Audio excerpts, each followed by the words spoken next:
Hello students, welcome to the course Physics Principles and Applications for FYBSc Semester 1 Physics Paper 2 PHY 112 as per the revised syllabus of Savitribai Phule Pune University CBCS 2019 pattern. I am Dr. Amol Rahane welcomes you to this lecture. In the previous lecture, we have studied different types of bonds. We have also studied the ionic bond and covalent bond in detail. In today's lecture, we are going to study the van der Waals bond, hydrogen bond and metallic bond. So, we are studying our third chapter, Physics of Molecules. So, we have already studied different types of bonding mechanisms. So, we have studied the ionic bond and covalent bond in detail. So, let us study the van der Waals or molecular bond. So, this bond is named after Dutch physicist Johannes Diederik van der Waals. So, this bond formed between the inert gas atoms or different molecules. So, this bond may exist between different inert gas atoms. So, we know that inert gas atoms they cannot form the ionic or covalent bond because of their complete shell closures.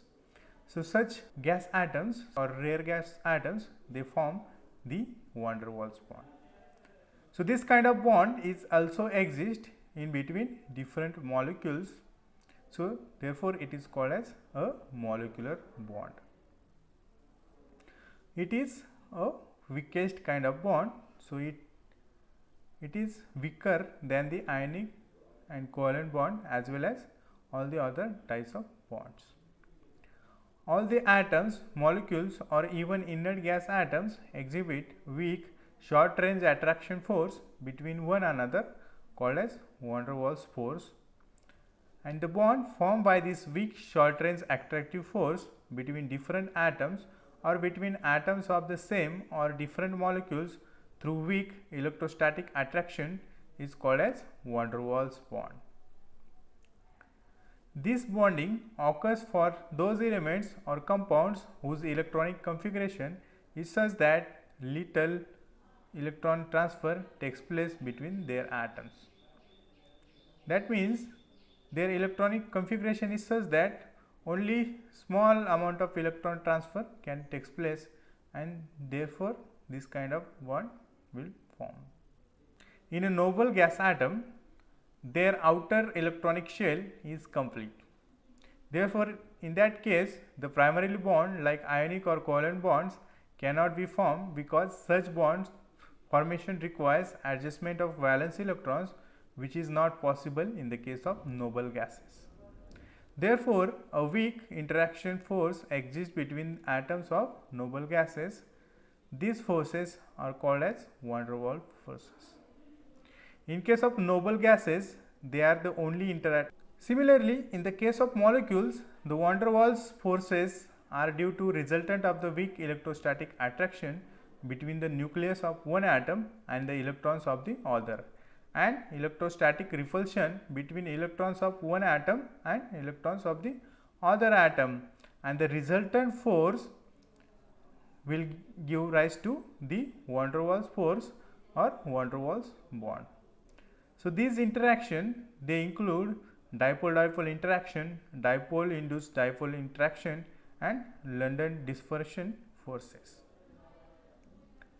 They appear in molecules of many different compounds. So, let us consider the example of PVC. So, we all know PVC means the polyvinyl chloride compound used in the making of plastic pipes. So, PVC is a polymer of vinyl chloride. So, basically it is consists of the vinyl chloride monomers. So, we have this vinyl chloride molecule, one vinyl chloride molecule. So, we call it monomer. So we have such monomers.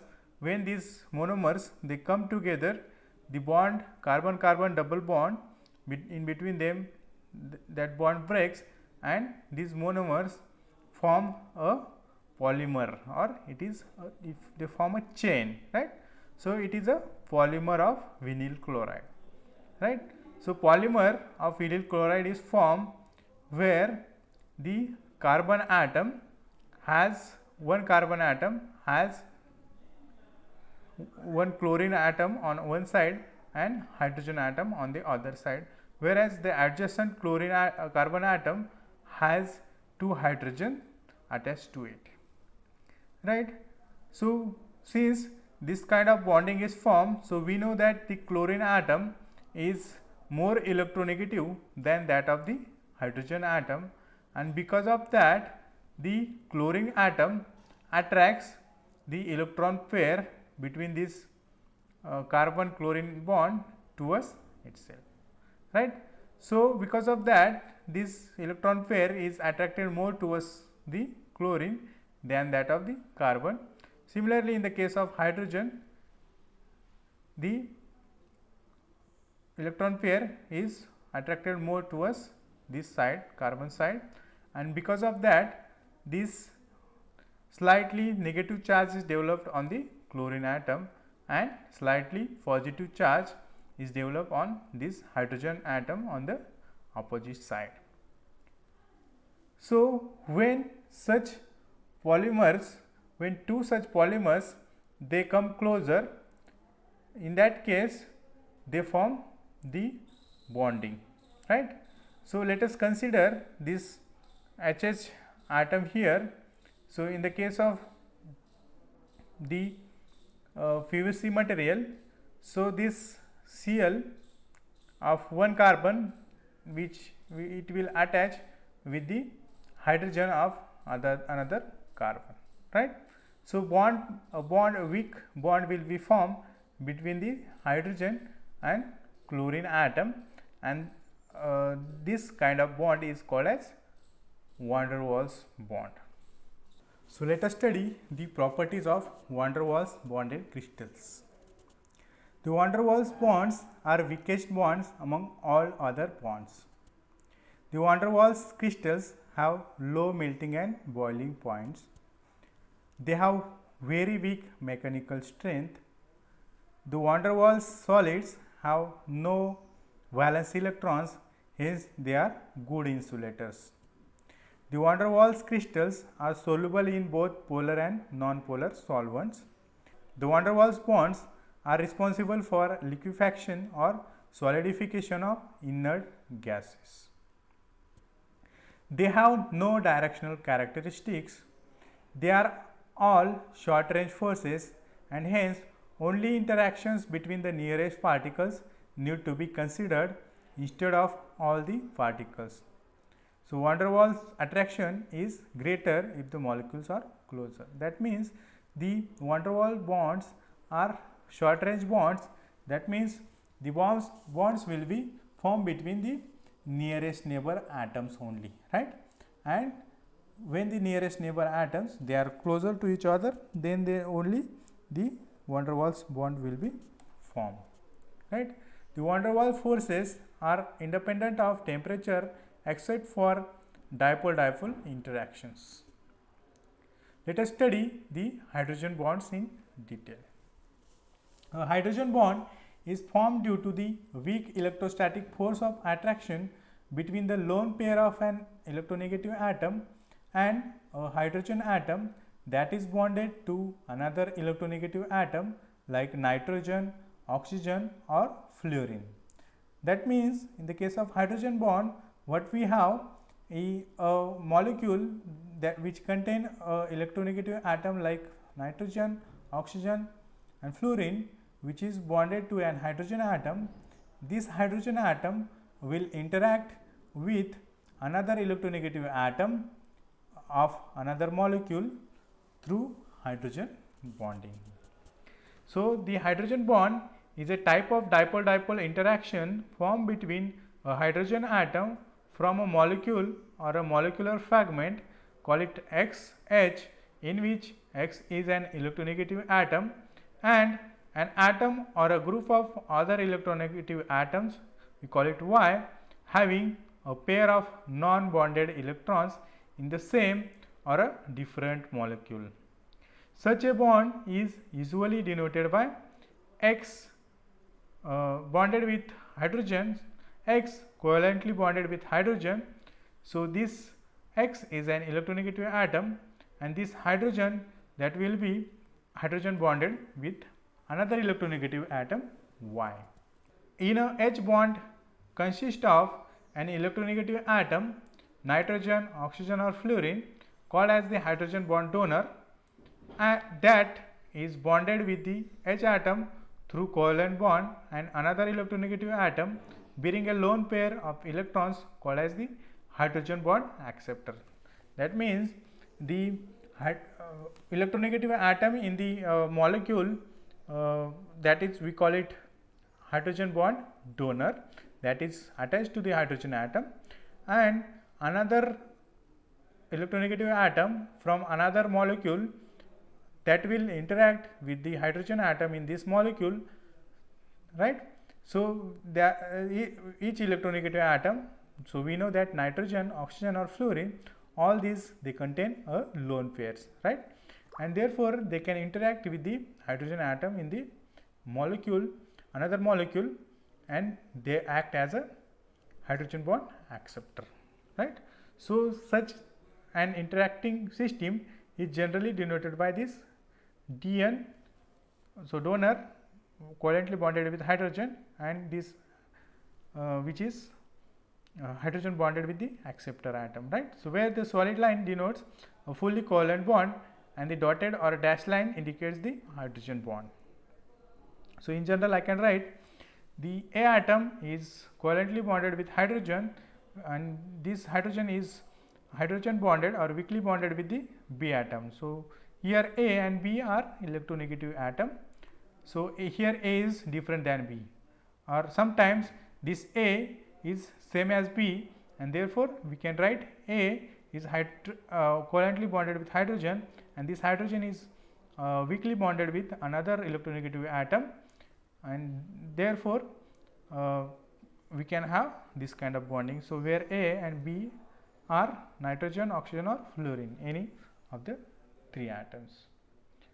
So, this hydrogen bond is stronger than a van der Waals interaction and weaker than fully covalent or ionic bond. So, it is in between the van der Waals and covalent and ionic bond. So, we know that the ionic bond is strongest, then followed by the covalent bond, and the van der Waals bonds in the weakest bond. So, hydrogen bond falls between them. This type of bond can occur in inorganic molecules such as water, and in organic molecules like DNA and proteins. Depending on the nature of the donor and acceptor atoms which constitute the bond, their geometry and environment, the energy of an hydrogen bond can vary between 1 to 40 kilocalorie per mole. Let us study the types of hydrogen bonds. So, intermolecular hydrogen bonding and intramolecular hydrogen bonding are the two types of the hydrogen bonds. In the case of intermolecular hydrogen bonding, when hydrogen bonding takes place between different molecules of the same or different compounds, then it is called as intermolecular hydrogen bonding. That means the molecules are different. So, different molecules, they bond with each other through hydrogen bonding, then it is called as intermolecular hydrogen bonding. The molecules may be of the same or different compound. For example, in the case of water, there is hydrogen bonding. In the case of alcohol and ammonia also, we can see the hydrogen bonding, right. So, here in the case of water molecules, the hydrogen bonding will be in between the molecules of the water itself, right. But alcohol is mixed with water, in that case the hydrogen bonding will be in between the water molecule and alcohol molecules, right. Intramolecular hydrogen bonding, in which the hydrogen bonding which takes place within a molecule itself. So, in this kind of bonding, the hydrogen bonding will takes place within the same molecule, right. So in that case, the molecule may contain different groups or two groups, such that the one group contains the hydrogen linked to the electronegative atom, and the other group contains a highly electronegative atom linked to a lesser electronegative atom of the other group, and therefore this kind of bond will form between these two, let us say a hydrogen atom of one group and the more electronegative atom of the other group, right. So here we have an example of intramolecular and intermolecular hydrogen bond. So in the case of this orthonitrophenol, what we have is intramolecular hydrogen bonding. Here we have the same molecule, and in this molecule here this nitrogen and oxygen, right. So this oxygen attached to nitrogen atom, and here this hydrogen attached to this or another oxygen atom. So this oxygen and hydrogen, they will bond with each other through hydrogen bonding. In the case of para nitrophenol, we can see the intermolecular hydrogen bonding. Here what we have in the para isomer of this nitrophenol, what we have, the two such molecules is intermolecular H bonding. Now let us consider the hydrogen bond in HF molecule or hydrogen fluoride molecule. So we know that the hydrogen has electronic configuration 1s1, right. So we have only one electron in the hydrogen. In the case of fluorine, we have atomic number 9 and electronic configuration is 1s2, 2s2, 2p5.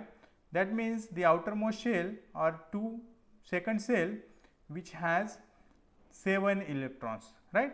And we know that only these outermost electrons, they take part in the bonding, and therefore in the this Lewis dot structure we have shown only the outermost 7 electrons.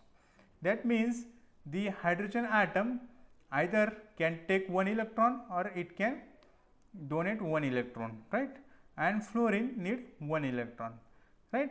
So in between them, if when the covalent bond is formed, that means when hydrogen atom comes in closer to the fluorine atom, they will form a covalent bond, right. When the covalent bond is formed, a HF molecule will be formed. But we know that electronegativity of this fluorine is highest, right. So it is the highest electronegative atom, and because of that it will attract the electron pair, shared electron pair towards itself, right. So here this is the HF bond and this is the electron pair which is attracted more towards the fluorine atom than the hydrogen atom, and because of that a slight negative charge is developed on fluorine atom and a slight positive charge is developed on this hydrogen atom, and we can say our molecule is polarized molecule. When two such hydrogen fluoride molecules they come closer, there is interaction between partially positively charged hydrogen of one molecule to the partially negatively charged fluorine of another molecule, and there will this interaction is weaker interaction and we call it hydrogen bond. That means in the case of this HF molecule, a weak hydrogen bonding, we can say a weak bond is formed, and that bond is called as hydrogen bond, though since the fluorine is highest electronegative atom, this is the strongest hydrogen bond among all the other hydrogen bonds, right. So this is the hydrogen bonding. Let us study the hydrogen bonding in water. So in the case of water molecule, what we have, one oxygen atom and 2 hydrogen atoms, right. So we have seen in the case of water, the again the electronegativity of oxygen is higher as compared to that of the hydrogen, and because of this electronegativity difference, the covalent bonding shared electron pair between the OH bond will be attracted most towards the oxygen atom than the hydrogen atom, and because of that a slightly negative charge is developed on the oxygen atom and slightly positive charge is developed on the hydrogen atoms. When two or more such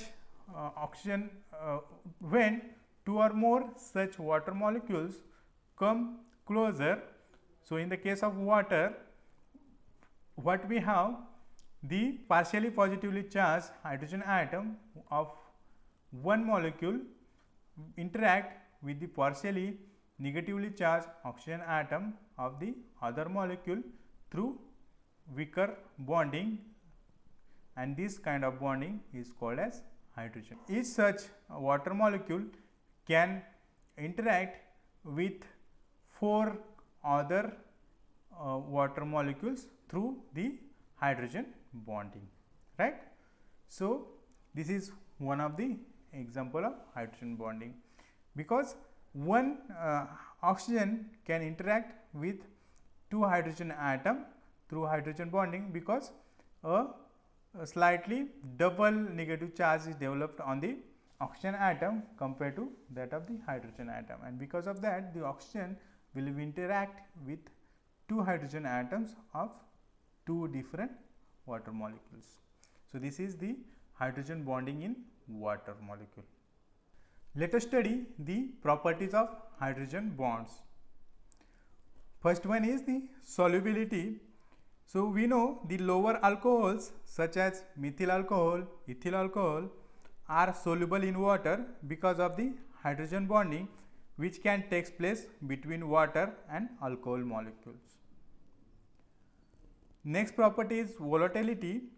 As the compounds involving hydrogen bonding between different molecules have a higher boiling points, so they are less volatile.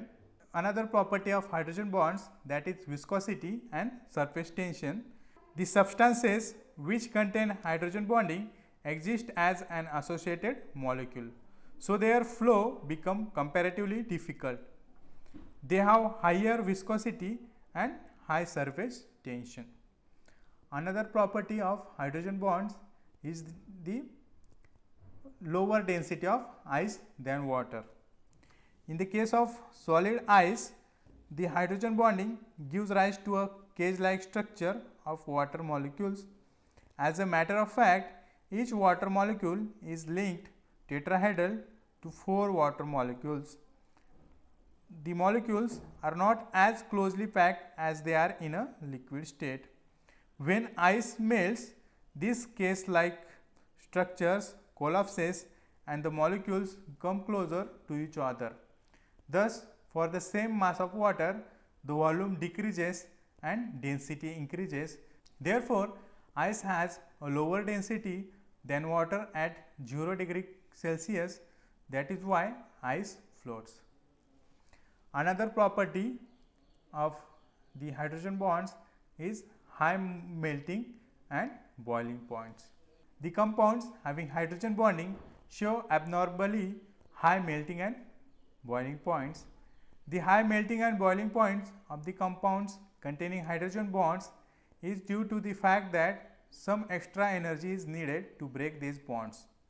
For example, boiling point of hydrogen fluoride is higher among the halogen acids. Water is a liquid, whereas H2S or H2Se or H2Te are all gases at ordinary temperature. It is because the hydrogen bonding is formed in H2O molecule or water molecule, but it is absent in the case of H2S or H2Se or H2Te, and because of that all these compounds they are gases at ordinary temperature, whereas water is liquid. These are some of the properties of hydrogen bonds. Now let us study the metallic bonds. So metallic bonds are closely exist between the closely packed metal atoms. So in the case of metal atoms or metals, what we have, the another kind of bonding, that is metallic bonding. So in the case of metals, what we have, the outer energy levels of the metal atoms, they overlap with each other.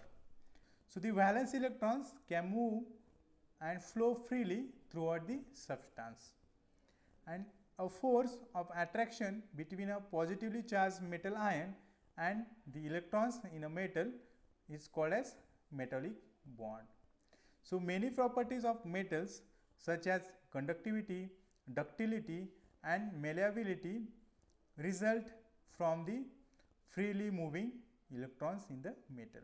So we know that the metals, they are electrically and thermally conductive, they have very high ductility and malleability, and because of that we can make sheets, thin sheets or wires out of the metals, and all these properties are because of this metallic bonding.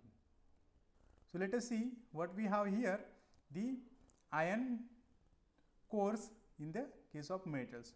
So these ion cores, they are positive ion cores, they involve the positively charged nucleus and core electrons, whereas the valence electrons, they are free to move inside the substance, right. So these are the free electrons and these are the ion cores. So the bond exists between the positively charged ion cores and these free electrons. So this interaction that gives rise to the metallic bond. So these free electrons, they are not attached to a single atom, but they are property of whole the substance, we can say, and therefore they can freely move throughout the substance, right. So they are free to move throughout the substance. So we can see the electrons, they are freely moving, and because of that we can see the properties of conductivity, right, malleability and ductility in the case of metals. So let us study the properties of metallic bonds. So they have a crystalline structure. So all the metals, they have the crystalline structure. Their electrical conductivity is extremely high due to the availability of unlimited number of free electrons. Since metallic bonds are not very strong, such solids have usually moderate to high melting temperature. They have high thermal conductivity, which is again due to the presence of free electrons which serve as carriers for heat. Since free electrons in a metal absorb light energy, all metals are opaque to light. And metallic solids are soft, malleable and ductile. That means we can make thin sheets or wires out of it. So in this today's lecture, we have studied the different bonds such as van der Waals bond, hydrogen bonds and metallic bonds. So we know that the ionic bonds are the strongest bond, then we have the covalent bond, and after that comes the metallic bond, which are slightly stronger than the hydrogen and van der Waals bonding, but weaker than that of the ionic and covalent bonding.